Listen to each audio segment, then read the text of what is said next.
여러분, 기초는 있지만 지붕이 없는 집이 있다면 그게 과연 집일까요? 신영복 선생님의 책에 보면 이런 문구가 있습니다. 집을 그리는 순서와 집을 만드는 순서는 반대다라는 문구죠. 집을 그려봐라 그러면 우리 그릴 때는 지붕부터 그려서 밑으로 내리는데, 정작 집을 실제로 건축할 때는 정반대로 기초부터 쌓고 그 위에 올라가게 만드는 그런 순서라고 말합니다. 그래서 기초와 기본이 굉장히 중요하다는 것을 강조하는 말이죠. 근데 여러분, 집에 지붕이 없다면 어떻게 될까요? 지붕이 없다는 것을 한번 상상해 보시면 어떨까요? 그러면 비바람이 칠 때 무방비로 열려 있기 때문에 그것도 집이라고 할 수 없을 것입니다. 그렇죠? 아직 집이 아닌 거죠. 사방에 벽만 있는 거예요. 그렇죠? 벽만. 집인 것 같은데 바깥하고 똑같은, 안이 아니고 밖이 되어버리는 그런 바깥과 다름없는 상태가 지붕이 없는 집과 같은 상태라고 볼 수 있습니다. 그래서 이것은 집에 관한 이야기를 하기보다는 교회와 관련된 이야기를 하고 싶은 겁니다. 예전에 제가 읽었던 책인데요, 김두식 교수라고 법학자가 쓴 책인데, 세상 속의 교회, 교회 속의 세상이라는 책입니다. 읽어보신 분들도 있으실 텐데, 이제 교회가 세상인지 교회인지 구분이 안 된다는, 오히려 세상보다 더 세상적인 교회도 있다는 말을 듣고 있는 현실을 우리가 살고 있습니다. 세상이 복음화되는 속도보다 교회가 세속화되는 속도가 더 빠르다는 얘기 듣고 있습니다. 그래서 제가 한번 이번 말씀 준비하면 생각해 봤어요. 과연 우리 교회가 몇 년 후 혹은 10년 후에 우리 교회는 어쩌다가 세속화의 길을 걷고 있을까? 아니면 복음화의 길을 계속 걸으면서 세상을 구원하면서 세상 속에서 영향력 있는 교회로 갈 것인가? 그것은 언제 결정나겠습니까? 바로 오늘, 지금 우리의 모습에서 결정이 나는 거예요. 10년 뒤에 우리가 어떻게 될 건가 하는 거는 오늘의 모습으로 보여지는 거라고 볼 수 있어요. 올해, 지금 우리 신앙의 목표를 점검해 봐야 될 필요가 있겠다는 거죠.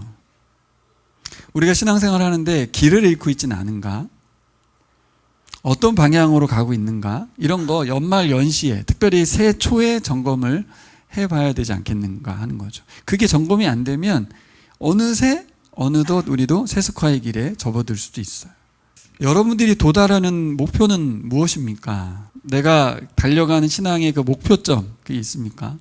우리가 무엇을 향해서 달려가고 있는지, 우리들이 걸어가고 있는 그 길이 하나님이 원하시는 길인지, 우리 연말 연초에 우리가 리세팅을 해야 되는 그런 시점이라고 볼 수 있습니다. 오늘 우리가 나누려고 하는 히브리서 말씀, 야고보서 말씀의 주제는 온전함이에요. 공동서신이라고 부릅니다. 바울 서신과 공동서신의 가장 큰 차이점이 어떤 특정한 그 교회의 상황을 놓고 쓴 게 아니에요. 그래서 저자가, 발신자가 여러 교회들을 향하여 이 하나님의 말씀을 전하고 싶었던 것이죠. 그래서 교리적인 내용보다는 교회들이 어떻게 살아가야 하는지에 대한 이야기로 담겨 있어요. 교훈적 내용이 많이 담겨 있어요. 그래서 히브리서, 야고보서가 다 그런 내용으로 써 있습니다. 우리 신자들이 신앙생활을 출발했잖아요. 그렇죠? 태어났어요. 거듭났어요. 그리고 이제 막 출발해서 가고 있어요. 그렇죠? 그 과정에서 무슨 일이 벌어집니까? 여러 가지 시련과 유혹, 이걸 고난이라고 말하거든요. 고난의 두 가지는 시련과 유혹이라고 할 수 있어요. 그래서 사람들이 이 고난 앞에서 어떻게 해요? 신앙의 이 여정을 포기하려고 하는 거예요. 소속은 하늘에 있어요. 우리가 하늘의 사람이에요. 근데 여전히 이 땅에서 살고 있기 때문에 이 땅에서 사는 예수 믿고 살아가는 삶의 여정 가운데 힘들잖아요. 힘든 가운데 날마다 신음하고 있고, 이 신앙의 길을 계속 걸어야 되는가? 아니 여기서 멈춰야 되는가? 특별히 히브리서 기자는 유대인 크리스찬들을 향해 썼기 때문에 이 예수를 따라가는 여정을 멈추고 다시 예전인 유대교로 돌아갈 것인가에 대한 갈등까지 겪고 있는 이 사람들에게 쓴 편지가 바로 히브리서입니다. 고난과 박해를 감내해야 됐던 로마 시대에나 필요한 말씀인 것 같다는 얘기입니다. 그래서 히브리서하고 야고보서는 읽을 때 약간은 우리하고는 좀 먼 이야기 같아요. 근데 제가 보기에는 2016년 우리가 살아가야 될, 그리고 현재 신앙생활하고 있는 우리들에게 오히려 훨씬 더 유효한 시적절한 말씀이 이 히브리서 야고보서 말씀인 것 같습니다. 왜 그럴까요? 우리의 신앙생활, 제가 자꾸 얘기하지만 우리의 신앙생활이 풍요롭고 안정적이기 때문에 어떤 일이 벌어지고 있냐면 우리가 걸어가야 될 방향을 흐트러 놓는 거예요. 무엇을 위해 달려가고 있는지도 놓치게 되고, 왜 내가 믿음의 길을 걸어가는지도 자꾸 생각하지 않게 돼요. 뭐 때문에? 우리의 삶이 풍요롭기 때문에, 또 우리의 신앙생활이 안정적이기 때문에. 로마 시대처럼 박해가 있는 것도 아니고 위협을 하는 것도 아니고, 그래서 우리 풍요로운 삶, 안정적인 삶이 내가 어디로 가고 있지? 이런 생각을 하지도 못하게 만들어요. 마치 마약에 취한 사람처럼, 마치 물에 담겨진 깨구리처럼 점점 더 죽어가는 것처럼. 그래서 작년 말에 제가 요한계시록의 교회들을 한 달 동안 전했는데 4개의 교회를 살펴봤잖아요. 그 교회들이 그런 거예요. 그 도시 문화에 잠식되어서 살고 있는데 자기들이 뭐가 문제인지 잘 모르는 거예요. 그 교회에 대해서 계속 언급했던 이야기는 저는 우리 교회가 아니라 이 시대의 교회를 향한 말씀으로 들리더라고요. 한국에 있으면서 교회로 살아간 우리가 뭐가 문제인지 잘 모르겠는 거예요. 그래서 설교는 자꾸 듣긴 하는데 하나도 안 들리는 거죠. 안 들리는 걸 어떻게 알아요?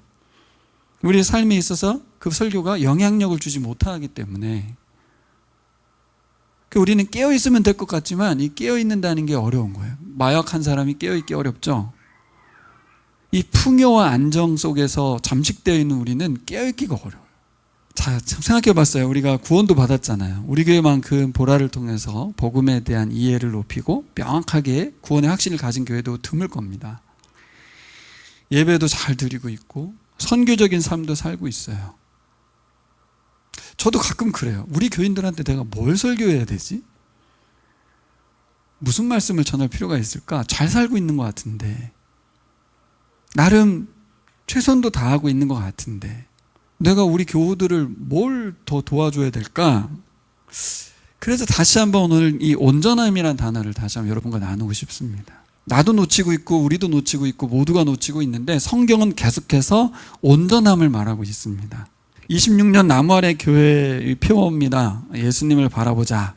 이 표를 마음에 두면서 살아가고 싶은데요. 이 시간 여러분 한번 나누었으면 좋겠어요. 옆 사람. 이 예수를 바라보다는 저 표를 보았을 때 여러분이 어떤 마음과 생각이 들었는지를 좀 나눠봤으면 좋겠어요. 어떤 마음을 들었는지도 중요하고, 그래서 저 표를 어떻게 살아갈까에 대한 생각 자연스럽게 들었을 텐데 어떻게 생각해 하셨는지를 나눠봤으면 좋겠어요. 그래야 오늘 말씀이 의미 있게 다가올 것 같아요.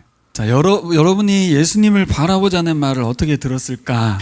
어떤 대답이 나왔을지는 잘 모르지만 성경을 열심히 읽자, 큐티 열심히 하자, 기도하자, 예수님 십자가를 생각하자, 예수님 늘 기억하며 살아가자, 예수님을 추억하고 기억해내고 그의 가르침을 따르자 등등등 막 나올 것 같아요. 근데 이 모든 말이 사실 오늘 히브리서 기자가 말하고자 하는 바하고는 관련이 없는 아주 관념적이고 추상적인 이야기가 됩니다. 예수님을 바라보자는 말, 그 문구 자체가 갖는 우리의 해석이 중요한 게 아니라 히브리서 기자가 뒤에 소개한 이야기가 되게 중요하거든요. 아마 눈치채신 분들은 그것을 생각했겠죠. 예수님을 바라보자는 말을 할 때는 뭘 바라보자는지를 그 밑에 써놨거든요. 근데 우리가 일단 이렇게 신앙생활을 할 때 내가 생각하는 바대로 그냥 움직일 때가 있어요. 이거를 조금 이번에 묵상할 때 바꾸시면 좋겠다는 생각이 들어요. 예수님을 바라보자고 해서 마음에 와 닿았는데, 그래, 예수님 바라보면 살아야지. 이게 아니라 어떤 예수님을 바라보란 얘기고, 이 바라보란 말이 무슨 말이야? 라고 일단 1차적으로 알려준 게 본문이니까 본문을 보고, 두 번째는 그 본문에서 어떻게 오늘날에 내가 예수님을 바라볼 것인가. 일단 이 말은 그때 당시 로마 시대 교인들에게 했던 말이잖아요. 근데 그게 우리에게도 동일하게 적용될 수 있는 것인지. 왜냐면 우린 박해가 없는데 예수님을 바라본다는 게 어떤 의미가 있지? 이렇게 할 수 있잖아요. 풍요와 안정의 시대를 살아간 우리들이 예수님을 바라본다는 것은 박해를 받는 것과 어떤 다른 것이 있는가? 다르지 않아요. 똑같아요.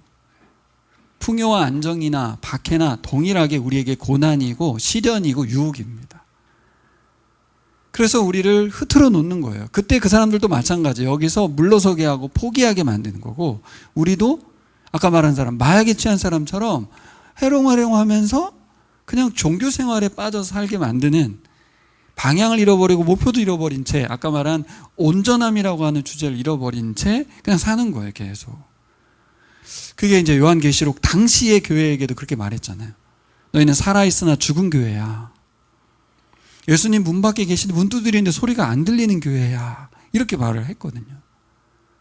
너무 센 발언인 것 같지만 예수님은 세게 말하고 싶었던 게 아니라 사실이니까. 그러니까 예수님을 십자가에 죽고 부활한 분으로서 이 땅에 관련이 없는 분으로서 자꾸 신적 존재로 추앙하고 말았는데, 히브리서 기자가 하고 싶은 말 똑같아요. 요한계시록의 말씀과 똑같아요. 예수 그리스도께서 교회를 세우셨고, 교회는 지금 살아계신 예수 그리스도께서 주인 되셔서 이 땅 가운데서 이 교회를 통해서 하나님 나라를 확장하고 계시다. 너희들은 예수와 연합된 존재고 예수와 함께 그 일을 하고 있는 존재들이다. 그러니 이 로마 정부의 이 핍박과 상황 속에서 시각을 거두지 말고 하늘의 시각을 가지라. 이게 요한계시록의 이야기잖아요. 히브리서 기자도 마찬가지예요.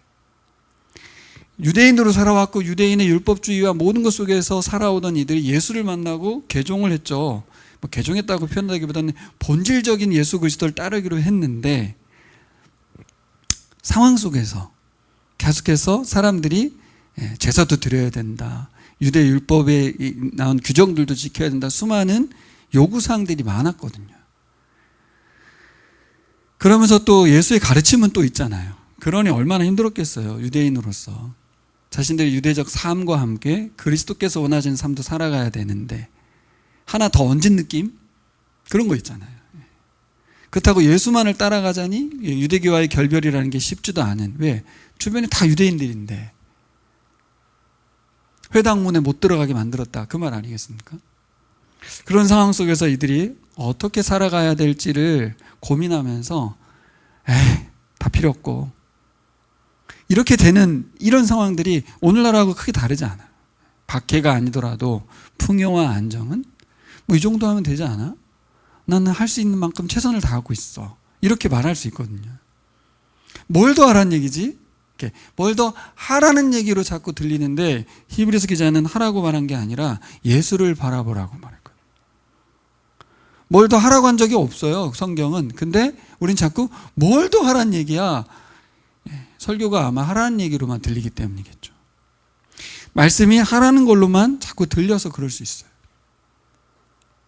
예수께서 하시고 싶었던 말씀은 히브리서 기자를 통해서 믿음의 주요 온전케 하시는 분인 예수를 바라보라, 이렇게 말하거든요. 우리가 첫 번째로 봐야 될 게, 예수님 어떤 분이십니까? 믿음의 주고 온전하게 하시는 분이다. 사실 우리가 믿음의 주 온전하게 하시는 분, 이 부분을 잘 보지 않게 돼요. 뭐만 봅니까? 예수를 바라보라, 이것만 보는 거예요. 근데 그 예수가 어떤 분인지를 앞에 수식어를 잘 안 보는 거예요. 믿음의 주고 온전하게 하시는 분. 로마 시대 초기 그리스도인들이 시련과 유혹을 이겨낼 이유가 어디에 있었냐면 바로 이 부분 때문에, 믿음의 주 온전케 하시는 분 예수. 우리의 온전함을 위해서 예수님이 일하셨다는 거예요. 그리고 지금도 일하고 계시다는 거예요. 여러분 한번 생각해 보세요. 여러분 스스로, 저도 이 부분에서 다시 한번 생각해 봤는데, 여러분 신앙생활의 목표점이 온전함에 있습니까?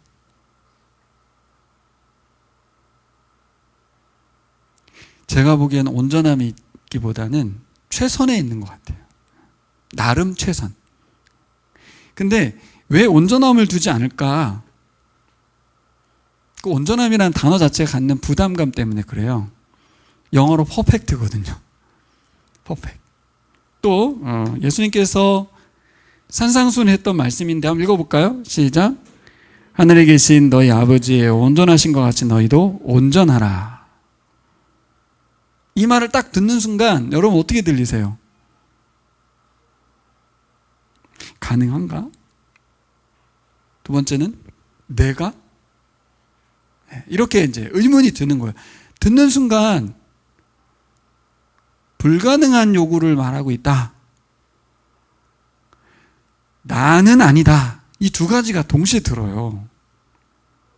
어떻게 하나님의 온전하심처럼 우리도 온전해지는가에 대한 의문이 있고 저 명령 자체가 부당하게 들립니다. 왜냐하면 퍼펙트를 요구하는 것이기 때문에 내가 어떻게 퍼펙트한 사람이 돼?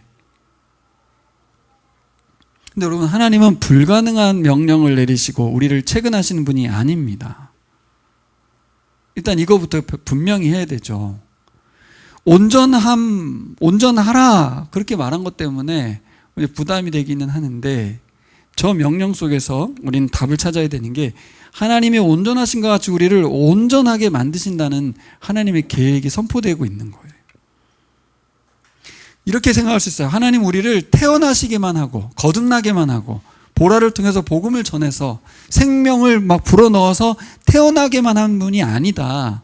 어떻게 만드신다? 온전한 존재로 우리를 만드신다는 거예요. 뭘 믿으셔야 되냐면 우리를 태어나게 한 아버지라고 하면 우리를 온전한 존재로 만들 거라는 그런 하나님이라는 걸 믿으시길 바랍니다. 그래도 잘 안 믿어지시죠? 그러니까 하나님을 믿으세요. 우리가 그러고 보면 하나님께 대한 믿음보다는 자꾸 내 믿음으로는 우리가 온전해질 수 없죠. 죽다 깨어나도 온전해질 일도 없고 저 말씀이 좀 밑도 끝도 없는 말씀으로 들립니다. 근데 잘 생각해 보세요, 여러분. 박 지사님 잘 생각해 보세요. 나를 거듭나게 하신 분이 나를 온전하게 못하겠습니까? 거듭나는 건 당연하게 여기시잖아요, 지금 우리가. 이게 문제예요, 제가 보기엔.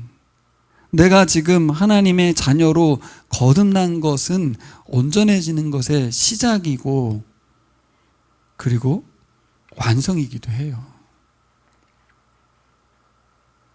우리가 거듭났다는 것이 자꾸 태어난 것으로만 끝날 게 아닌 게 태어나게 하셨다면 태어난 우리를 끝까지 책임지시고 하나님께서 원하신 사람으로 만들 계획이 없으면 태어나게 하실 리가 없어요. 이 하나님을 여러분 신뢰하셔야 돼요. 근데 그게 이제 나인가에 대한 의문이 또 있죠. 두 번째는 나를 그래서 어떤 이제 생각을 우리가 하냐면 믿음에 대한 부분에 있어서 저 사람의 믿음을 자꾸 봐요. 저 사람은 좀 될 것 같다. 저 사람은 안 될 것 같다. 근데 자신에 대한 믿음은 잘 생각해 보지 않게 됩니다. 다른 사람의 믿음은 자꾸 보여. 저 사람의 믿음 보이고 이 사람 보이고. 근데 사실 목회자로서 제가 성도들의 믿음은 맨날 보지만 제 믿음을 보는가? 박 지사님 스스로의 믿음을 자꾸 보나요? 일단 우리는 나 자신에 대해서 박하죠. 그리고 또 정확하죠. 나만큼 나를 잘 아니까 나는 아니지. 이렇게 시작하는 거예요. 예수를 바라보라는 말 잘 생각해 보세요. 여러분 그 믿음에 대한 이야기를 나눌 때 자꾸 나의 믿음, 그죠? 내가 판단하는 저 사람의 믿음, 그게 아니고 믿음의 주요 또 우리를 온전하게 하시는 분 예수를 바라보라. 히브리서를 읽었을 교인들에게도 이 말을 꼭 해주고 싶었던 거예요. 그분들도 우리하고 똑같았어요. 로마 시대를 살면서 자신의 믿음에 대해서 자신이 없었고 흔들리고 있었고 장담할 수 없었고 다른 사람들의 믿음에 비해서 나는 정말 우열을 가리고 있었어요. 똑같아요. 뭐 다르지 않겠죠. 사람이니까. 근데 뭘 알으라는 거예요? 저 하나님의 온전하신 것 같이 우리를 온전하게 하시려고 우리를 이 땅에 태어나게 하셨다는, 우리를 거듭나게 하셨다는 하나님의 계획에 대해서 여러분 감동하셔야 되지 않겠습니까? 나를 어디까지 생각하신 거야? 이걸 아셔야 돼요. 그 계획이 언제부터야? 네? 태어나는 순간부터야? 아니지. 생명은 태어날 때 생기는 게 아니고 엄마 뱃속에 시작될 때 생기죠. 그럼 시작될 때 그 순간이야? 아니에요. 성경은 뭐라고 그래요? 바울이 창세전부터라고 하죠. 창세전부터. 우리가 창세기 1장을 읽었는데요. 하나님이 태초에 하나님이 천지를 창조하시기 전부터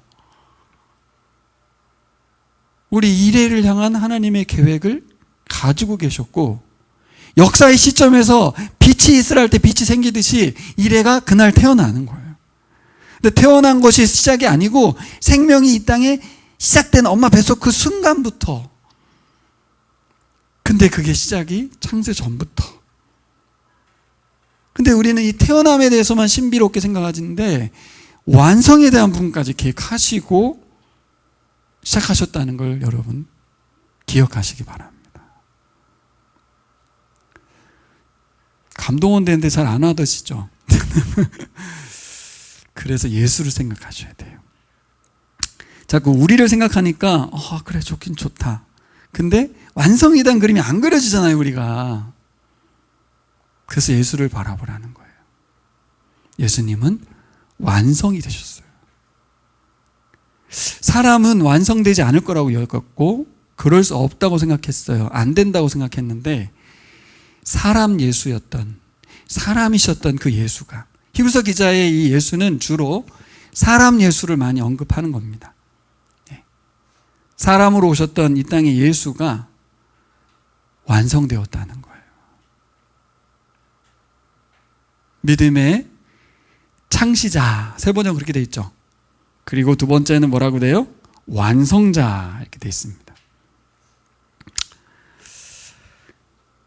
하나님이 불가능한 명령을 내리지 않았다는 걸 우리가 꼭 알아야 되는 것은 뭐냐면, 예수님이 이 말을 하는 거예요. 이 말씀 보면 어떻게 적용할 수 있냐면, 너희를 아버지와 같이 온전하게 하기 위해서 내가 왔다, 이 말을 하는 거예요. 예? 자, 우리는 어떻게 생각해? 예수님이 우리를 구원하기 위해서 왔다라는 생각만 했죠. 근데 뭐예요? 예수님은 이 말씀을 통해서 마태복음을 가지고 산상수훈에서 사람들한테 한 말 아니에요, 그죠? 근데 그 대상자가 누군지 아세요? 5장의 대상자가 12제자가 아니에요. 산에 오르셔서 자기에게 나오는 모든 사람들 향해서 한 말이에요. 예수께로 나오는. 근데 그 사람이 그때 자격이 있었어요? 아니거든요. 그 사람들이 무슨 믿음이 뭐 엄청났어요? 아니거든요. 근데 그들에게 뭐라고 요구했냐면, 너희는 하늘 아버지와 같이 온전하신 것 같이 너희도 온전하라, 이렇게 말한 거예요. 그러니까 잘 생각해 보세요. 예수님이 하고 싶은 말씀 뭐예요? 내가 너희를 온전하게 만들어 왔다는 거예요. 그러면 이 부분은 왜 온전하게 오셨을까 할 때 우리가 지금 묵상하고 있는 창세기와 연결할 수 있죠. 어제 우리가 묵상했던 2장 7절의 말씀, 이제 오늘이죠. 2장 7절 뭐예요? 하나님 우리에게 호흡을 불어넣으셔서 하나님의 형상대로 우리를 만드셨다고 했잖아요. 그때 우리는 어떤 상태였어요? 온전한 상태였어요. 원래 우리는 온전한 존재였어요. 하나님과의 관계는 물론이고 사람과의 관계도 그렇고 자존감도 그렇고 세상에서의 우리의 위치도 그렇고 퍼펙트했어요. 이 퍼펙트는 뭐예요? 하나님이 만드신 그 모습 그대로였다는 거죠. 그분이 누굽니까? 예수 그리스도죠.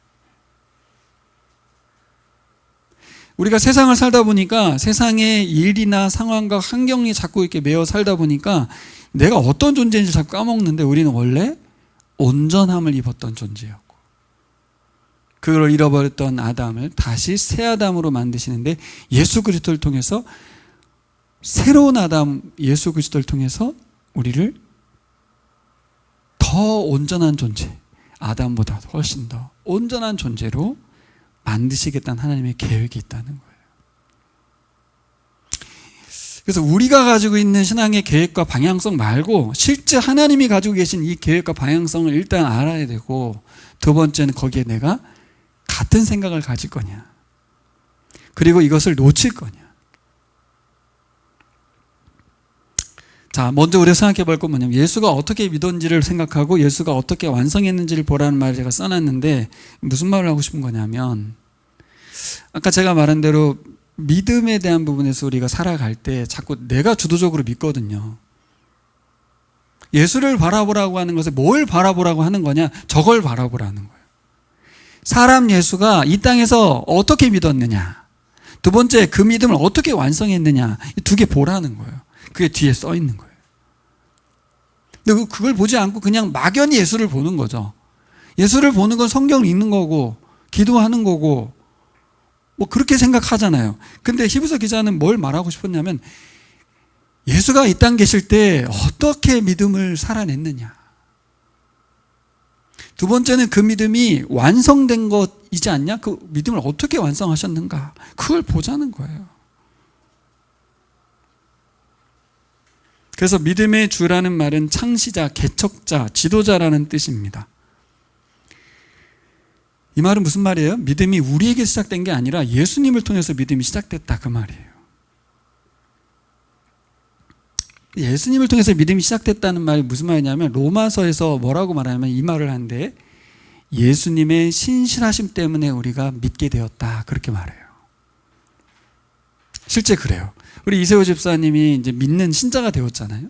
하나님을 믿게 됐죠. 예수님을 믿게 됐죠. 어떻게 그게 가능해졌어요? 예수의 믿음 때문이거든요.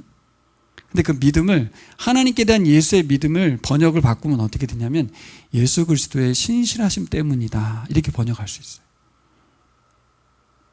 로마서에서 바울이 1장에서 그 말을 하거든요. 예수 그리스도의 신실함 때문에 우리에게 믿음이라는 것이 주어졌다는 거예요. 이것을 꼭 기억하시길 바랍니다. 그래서 믿음의 창시자란 말을 쓰고 있어요. 그러니까 우리가 가진 믿음은 세상 사람들이 불교를 믿고 뭐 부처님 믿는 거랑 다른 거예요, 여러분. 그 믿음이 아니에요. 우리의 믿음은 예수 그리스도의 신실함으로 주어진 선물 같은 믿음이에요. 이 땅에 그런 믿음은 없어요. 히브리서 독자들에게, 교회들에게 하고 싶은 말이 그 말이에요. 너희들의 믿음은 예수 그리스도를 통해서 주어진 믿음이에요. 그러니까 우리 믿음이 아닙니다, 여러분. 물론 처음에는 우리 소원 형제가 자기가 믿었죠. 근데 지금 한번 생각해 보세요. 그 믿음이 이 성경 읽어보니까 내가 믿을 수 있는 이 믿음의 시작이 예수님을 통해서 예수님이 만들어낸 믿음이구나.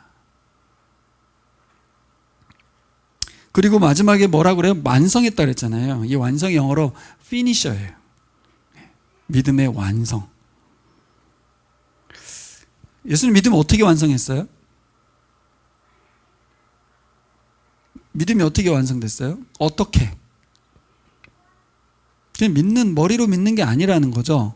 구체적으로 믿음을 완성했는데 어떻게 완성했어요? 십자가에서 완성을 한 거예요. 믿음을 사랑으로 완성했어요. 뭘로? 하나님을 사랑하는 마음으로 십자가를 졌고 나를 대항했던 그 죄인들을 사랑하는 마음으로 십자가를 지고 그 믿음을 완성했어요. 믿음의 결국이 뭔데요? 온전한 거거든요. 온전해지는 거. 어떤 온전함이에요? 하나님께 대한 전적인 신뢰.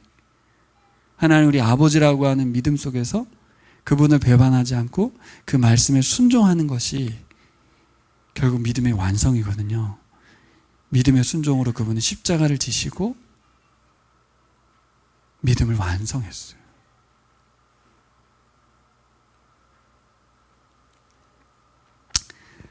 히브리서를 쓰신 분은 이거를 보라는 거예요. 자꾸 우리가 놓치고 있는 부분이 하나 있는데 예수께서 이 땅에서 어떻게 믿었고 어떻게 믿음을 완성했는지를 봐라.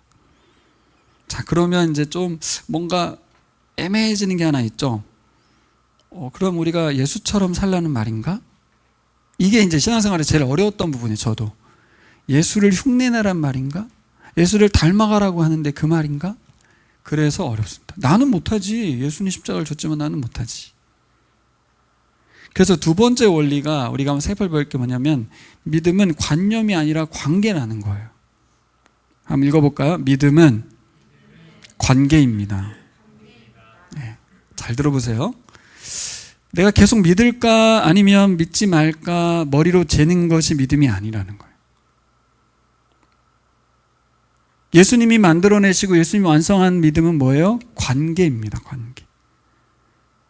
자, 생각해 보세요. 저를 보세요. 로마서에서 이런 말씀 있죠. 자기 아들을 아끼지 아니하고 우리를 위하여 내어주신 분이 우리를 위하여 뭘 안 주시겠냐, 그 말이 있었죠. 자기 아들을 아끼지 아니하고 내어주신 분을 우리가 어찌 끊어내겠습니까? 그런 분은 꼭 붙들어야죠. 두 번째로는 나에게 믿음을 선물해 주시기 위해서 십자가에 죽으신 예수님과의 관계를 어떻게 우리가 끊어내겠어요? 그 믿음은 관계예요. 이미 관계로 맺어진 믿음입니다. 우리 일해가 아버지에 대한 믿음을 어떻게 끊어내겠어요? 관계로 맺어진 믿음인데 믿어야죠. 아버지니까 믿는 거예요. 아버지니까. 근데 어떤 아버지입니까? 예? 어떤 아버지세요? 예수를 십자가에 내어준 아버지잖아요. 결정적으로 예수님이 어떻게 그것을 감내했어요? 믿음을 완성하셨어요? 아버지와의 관계를 끊지 않았어요. 분명히 하나님께서 자신을 죽음에 내어 던져줬고 살려달라고 하는데도 전혀 반응 없던 하나님 아버지에 대해서 예수님은 끝까지 믿으시고 끝까지 사랑하셨어요. 그걸 완성하셨어요. 사람이 이런 존재였어요, 원래. 예? 우리 원래 그런 존재로 이 땅에 태어나게 하신 건데 우리는 사람을 믿지 못하죠. 우리의 믿음은 얼마든지 동전 뒤집을 수 있는 거죠. 그래서 예수를 바라보라는 거예요. 예수님은 믿음을 완성하지 않았냐? 예수님은 믿음을 십자가에서 완성했다. 그러니까 우리의 믿음이 자꾸 의심이 가잖아요. 내가 감당할 수 있을까? 이 고난을 견뎌낼 수 있을까? 내가 이렇게까지 믿음을 계속 지속해야 될 이유가 있는가라는 자꾸 생각이 있을 때 어딜 보라고? 예수를 보라고.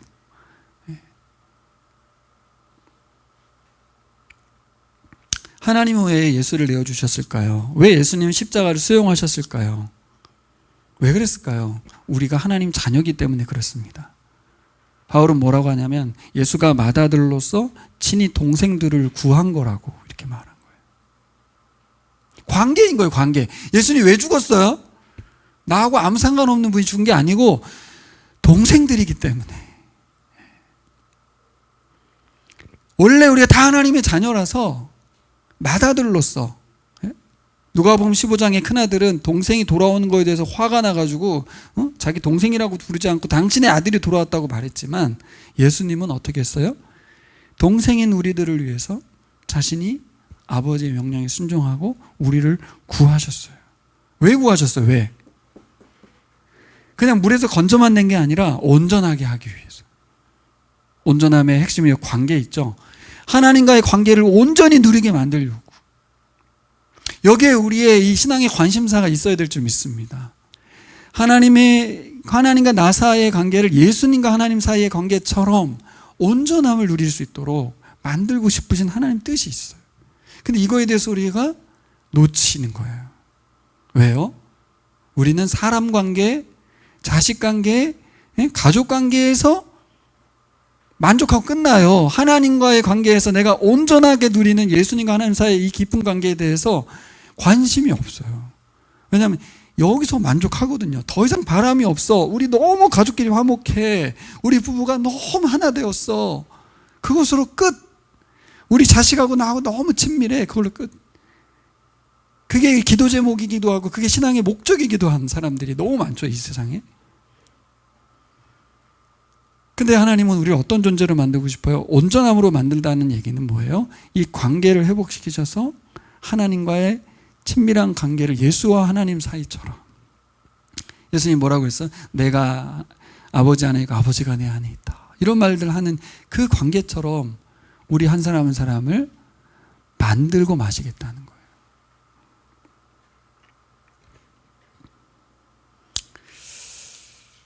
여러분, 로마 시대는 박해와 핍박이 그들의 믿음을 흔들고 포기하게 만들었다면 이 시대는 물질적인 풍요와 정서적인 안정, 그거에 대한 보상이 우리의 믿음을 가볍게 날려버리게 만듭니다. 제가 신앙생활 30, 40년 했잖아요. 돌아보면 주변에 있는 많은 분들의 믿음이 어떻게 날아갔나 이렇게 보면 이거밖에 없어요. 근데 여러분, 우리의 믿음은 뭘로 완성이 됩니까? 십자가로 완성이 되는 거예요. 이 땅에서 풍요와 완정으로 완성되는 게 아니에요.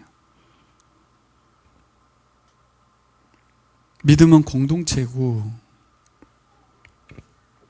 믿음은 역사고, 믿음은 관계입니다. 어떻게 알아요? 12장 1절에 어떻게 시작해요? 같이 읽어봅시다. 이러므로 이렇게 구름대와 같이 수많은 증인이 우리를 둘러싸고 있으니, 여기까지. 이 말 왜 했습니까? 이 말. 그러니까 그분들이 응원하고 있으니까 힘내자 이런 말로 들리지만 잘 들어보시면 뭐예요? 우리의 믿음은 뭐예요? 관계라는 거예요. 나 홀로의 믿음이 아니에요. 지금까지 믿음을 지켜왔던 이 선진들의 믿음에 의해서 우리도 믿음의 바톤을 넘겨받은 거죠. 그죠? 그리고 믿음은 역사인 거예요. 이들의 역사를 우리가 같이 살고 있는 거예요. 그러니까 구약의 인물들이든 신약의 인물들이든 사도들이든 우리 믿음의 선교사님들의 연결된 믿음을 갖고 있는 사람들인 걸 잊으면 안 돼요. 믿음은 관계다, 이 말은 믿음이 공동체라는 거예요. 우리 교회만 생각하지 마시고 이 전 우주적인 믿음의 사람들이 모두 하나님의 자녀로서 연결되어 있어요. 구름대와 같은 믿음의 증인들이 우리에게 너는 혼자가 아니야, 우리와 연결되어 있어, 우리가 너에게 믿음의 바톤을 넘긴 거야. 그 중심에 누가 있습니까? 예수님이 있는 거죠. 네, 예수님이. 그래서 제안하는 것이 뭐냐면 우리가 믿음의 사람으로 살자는 거예요. 같이 읽어볼까요? 소망 가운데 인내하는 믿음의 사람이에요.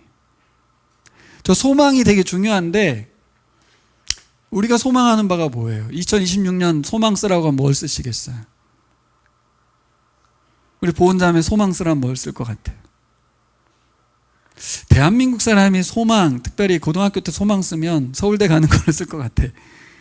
최고죠, 최고. 네.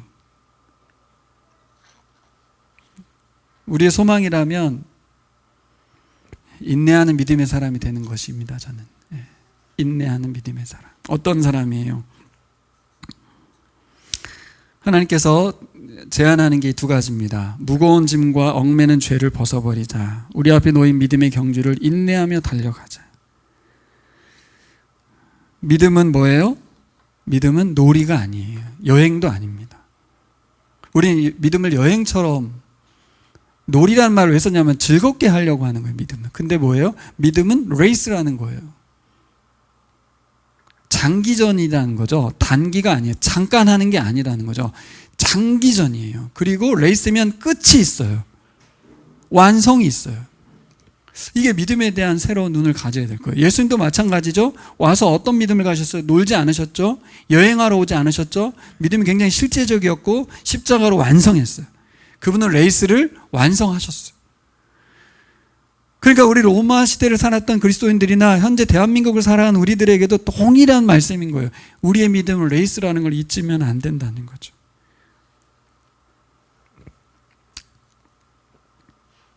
레이스에 낙오되지 않게 정신 똑바로 차려야 되는 거예요. 체력도 길러야 되고 목표를 잃지 않아야 되고 중간에 스스로 낙오될 마음이 있잖아요. 아, 그만할까?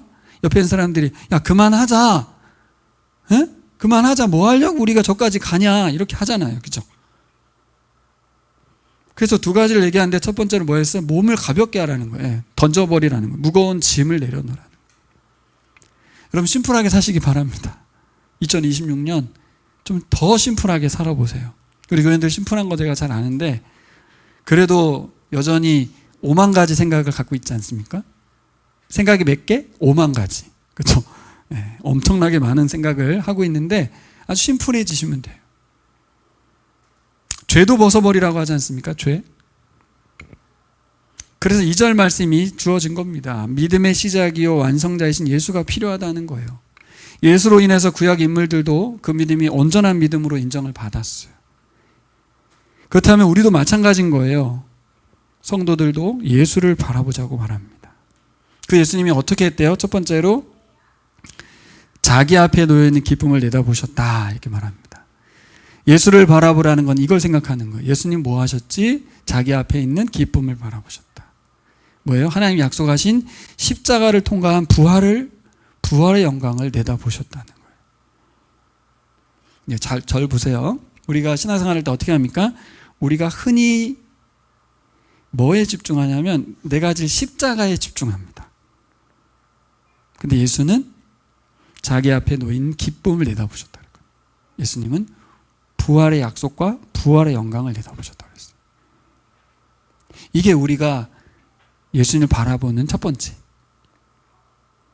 그러면 정말 우리가 십자가만 보이지 않아요? 내가 져야 될 십자가, 숙명, 사명, 내게 주어진 일들만 보이잖아요. 근데 자기 앞에 놓여 있는 기쁨을 내다보셨다 하는 말. 우리를 온전케 하심으로 해서 우리를 부활의 영광에 예수와 동일한 존재로 만들 거에 대한 그게 보입니까?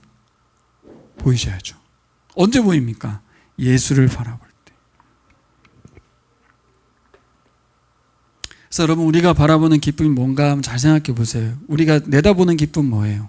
언젠가 이런 날이 오기를 바라는 그 기쁨이 뭐예요? 막연히 우연히 생각하고 있는 그거 뭐예요? 좀 넓은 아파트 사는 거. 그럼 굉장히 기쁠 것 같죠? 좋은 차를, 저도 전기차를 언젠가 살까요? 네, 기쁠 것 같아요. 네. 또 뭐 있습니까? 사실 여러분, 우리가 이런 기쁨은 약해요. 어떤 기쁨이 약하냐면 하나님의 약속의 말씀이 성취되는 것을 맛보는 기쁨이 약해요. 그 말씀이 이 땅 가운데 우리 교회 안에서 펼쳐지는 것을 보는 기쁨이 약해요.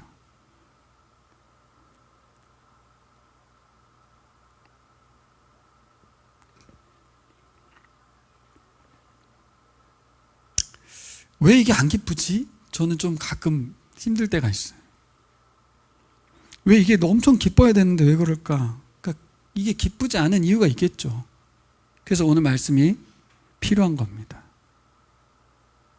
예수님은 부활의 영광에 참여 오셨다는 얘기구나. 이렇게 하지 마시라는 거죠. 우리를 이 땅에 태어나게 하신 이유가 예수님의 그 기쁨으로 우리를 인도하시려는데, 그리고 우리 교회 안에서 이미 하나님의 일하심, 하나님 살아계심, 예수 그리스도의 십자가를 통한 구원의 은혜들, 우리 교우들의 성장, 변화, 이런 기쁨이, 제가 그냥 근하게 얘기했지만 17개국의 전 세계에 있는 나라의 주민들이 여기 와서 있는 자체가 하나님의 엄청난 일하심임에도 불구하고 이게 잘 기뻐지지가 않는 거야. 기쁘죠. 기쁜데 어떻게 기뻐하는 거죠?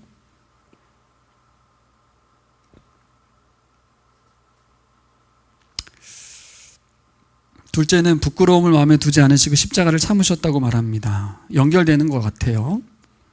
마음에 무엇을 두셨는가? 부끄러움을 두지 않았다는 거예요. 세상에서는 부끄러운 실패자의 모습이죠. 예수님은 십자가 지고 죽었잖아요.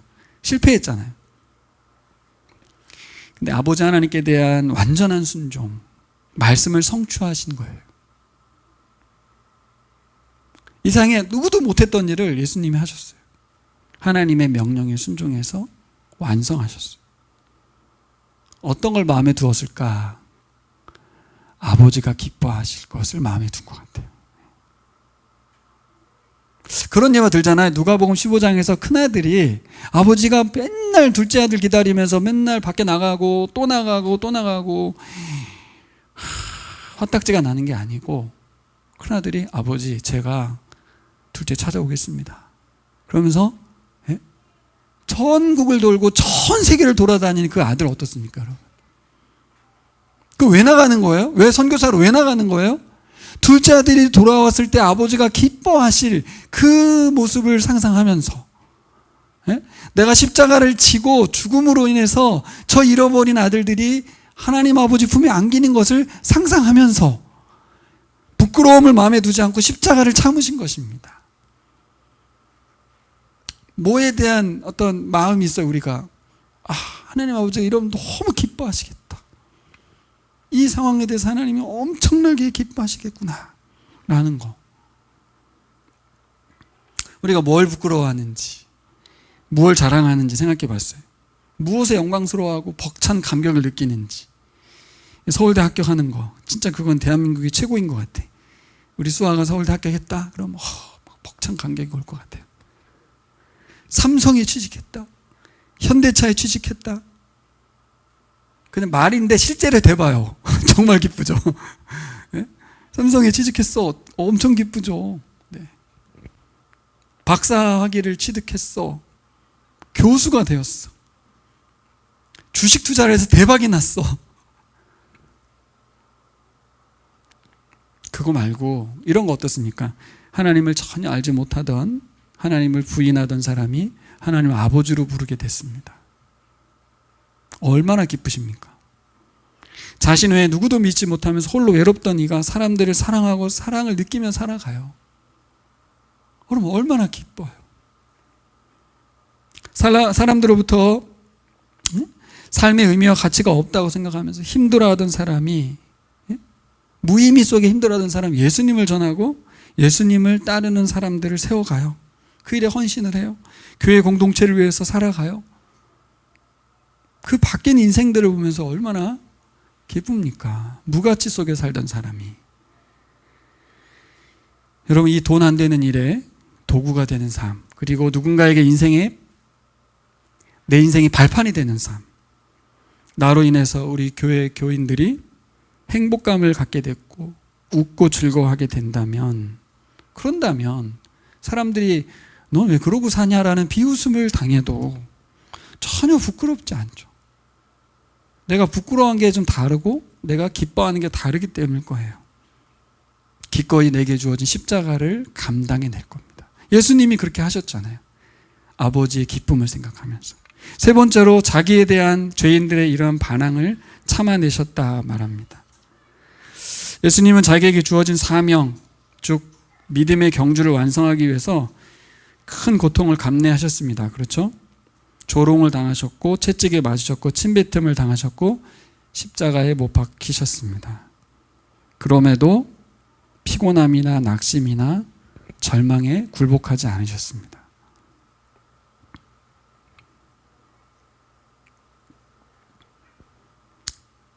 그러니까 이제 우리도 예수님하고 똑같이 하라 이런 말로 들리지만 잘 보시면 이 세 번째 말은 무슨 말이냐면, 너희들도 저렇게 예수처럼 견뎌내 이런 말로 들리지만 잘 보시면 저 말을 왜 한 거냐면, 그 고난과 위협, 회유와 협박을 모두 이기시고 감내하셨다는 것이 어떤 의미냐, 예수님이 우리를 대신해서 다 감당해 놓으셨다는 거예요.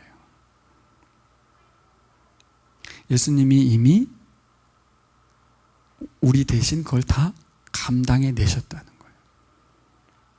우리는 못해. 우리는 저 죄인들의 반항을 참아낼 수 없어. 보복을 하기도 하고 분노하기도 하고. 근데 예수님은 감당해 내셨어요. 우리가 현재적으로 당하고 있는 것을 예수께서 이미 당하시고 승리하셨다는 거예요. 예수를 보라고. 다 무슨 얘기를 하고 싶은 거냐면, 우리는 못해요. 근데 그 믿음을 완성하셨던 예수가 우리에게 제안하는 거죠. 나로 인해서 너희들이 이제 할 수 있게 되었다. 믿게 되었고 믿음의 완성을 향하여 달려가게 하겠다는 거죠. 어떻게 해요? 예수님이 홀로 감당하셨잖아요, 그때. 그렇지만 이제 어떻게 우리가 혼자 감당하는 게 아니고 고난당하신 분 예수가 우리 안에 계시다는 거죠. 그 고난 가운데 승리하신 예수님이 우리와 함께하고 계시다는 거죠. 그래서 히브리서 기자는 예수를 바라보자고 제안하는 겁니다. 그러니까 당시에 그들이 예수님을 바라보자고 할 때 시간적으로 보면 예수님이 100년 안쪽에서, 그렇죠? 한 5, 60년 차이에서 예수님이 실존 인물이었습니다. 그분은 죽고 끝난 분으로 예수를 그냥 그렇게 여길 것이냐? 아니다. 그분은 지금도 살아서 일하고 계시다는 거죠. 우리의 믿음의 완성을 위해서. 우리가 예수처럼 십자가를 감당하게 하려고, 우리가 죄인들의 반항을 참아내게 하려고, 아버지의 기쁨을 위해서 부끄러워하지 않게 하려고. 우리가 이 정도로 멋진 사람들이라는 걸 여러분 아셨으면 좋겠습니다. 제가 지난번에 살짝 얘기했던 것 같은데, 누가복음 15장에 둘째 아들이 돌아오거든요. 그러고 나면 둘째 아들이 다음 날 자기 아들 방에서 안 나오고 종방에서 허름한 종의 옷을 입고, 예? 아버지 앞에 가서 아버지, 내가 하늘과 아버지께 죄를 지었사오니 저를 품꾼의 하나로 보소서. 그래, 너 참 싸가지 있구나. 정말 제대로 깨달았구나. 그래, 이제 내일부터는 네 방 가서 자. 그렇게 말했는데 계속해서 1년이 지나고 10년이 지나고 20년이 지나도 계속 저를 품꾼의 하나로 보소서. 그렇게 하지 않습니다. 그러다가 한 20년쯤 지나면요, 자기는 언제 그랬냐는 듯이, 그쵸? 네, 뻔뻔하게 아들됨을 막 자랑하면서 그렇게 살아요. 근데 어떻게 하면 이것을 해방받을 수 있을까 생각해 보니까 이거예요, 이거. 아버지는 아들에 대한 어떤 계획을 갖고 계시냐는 거예요. 그리고 계획만 있는 게 아니라 어떤 일을 행하고 계시냐는 거예요. 저와 여러분들을, 예? 그 집 나갔던 둘째 아들의 그 모습에서 어떤 모습으로? 하나님의 아들 예수 그리스도와 동일한 형상의 모습으로 우리를 바꾸시겠다는 계획이 있으시고, 그 일을 계속 우리를 위하여 하고 계신 거예요. 결국 나를 완성에 이르기까지 할 거라는 거죠. 아버지의 마음은 내가 상상하는 것 이상이 있구나. 항복을 했으면 좋겠어요, 저는. 자꾸 나를 비하하거나 나를 별수 아닌 사람으로만 자꾸 생각하지 말고 하나님이 나를 향한 마음과 계획과 일하심을 받아들이는 것이 바로 복음입니다. 복음을 믿으십니까? 복음을 받아들이셨습니까? 내가 어떤 존재입니까? 예수가 아니면 설명이 안 되는 사람들이죠. 말씀을 정리해 보겠습니다. 여러분, 히브리서 기자는 지붕이 없는 집이 되어버린 교회를 향하여 안타까움을 표현하고 있습니다. 교회를 기대했는데 교회가 세상이 되어버렸어요. 비교와 경쟁, 시기와 질투, 이전 투구가 난무한 교회가 됐습니다. 교회가 주님의 교회임을 고백하시기를 바랍니다. 예수님의 교회입니다. 우리는 예수님과 연결된 존재들이고 예수님이 우리를 온전하게 만드시겠다는 그 일을 행하고 계신 겁니다. 그리고 우리에게 어떤 얘기를 하는 거예요? 우리를 주님의 교회를 세워가는 동역자로 우리를 부르셨다는 거예요. 우리 신앙의 목표와 방향이 오늘 말씀 통해 새롭게 리셋됐으면 좋겠습니다. 네, 나를 새롭게 빚으셔서 결국 예수 그리스도와 동일한 모습으로 십자가를 참아내신, 예? 죄인들을 반항하는 그들을 이겨낸 그 예수와 같은 존재로 나를 결국은 만드시겠구나. 나도 그것에 관심을 좀 가져야 되겠구나. 그것에 전혀 관심을 갖지 않으니까 성령이 말할 수 없는 산식으로 우리를 위하여 기도하는 거예요. 예수님과 성령님과 하나님은 계속 그 일을 하고 계신데 우리는 왜 살고 있는지, 무엇을 위해서 신앙생활하는지를 모른 채 살고 있으니까 탄식을 하는 거예요. 아이고야, 난 너를 이렇게 만들고 싶은데 너는 그거 만족하고 그냥 있구나. 이 얘기입니다. 여러분, 우리가 리셋되어서 세상 속에서 잘 나가는 성도, 세상에서 인정받는 교회가 아니라 세상 가운데 예수님의 온전하신과 같이 온전함을 추구하는 교회가 되기를 소망합니다. 무엇으로? 어떻게? 예수님이 시작하시고 완성하신 그 믿음을 우리가 가지고 있어요. 예수님 우리를 온전한 사람으로 만드시겠다는 계획이 있다. 우리를 통해 사람들을 온전하게 만들어가겠다는 계획도 있으시다. 그것이 우리가 예수님 믿는 이유고 예수님이 십자가를 지신 이유입니다. 우리를 교회로 부르신 이유입니다. 예수님께 여러분의 인생을 맡기시기를 바랍니다.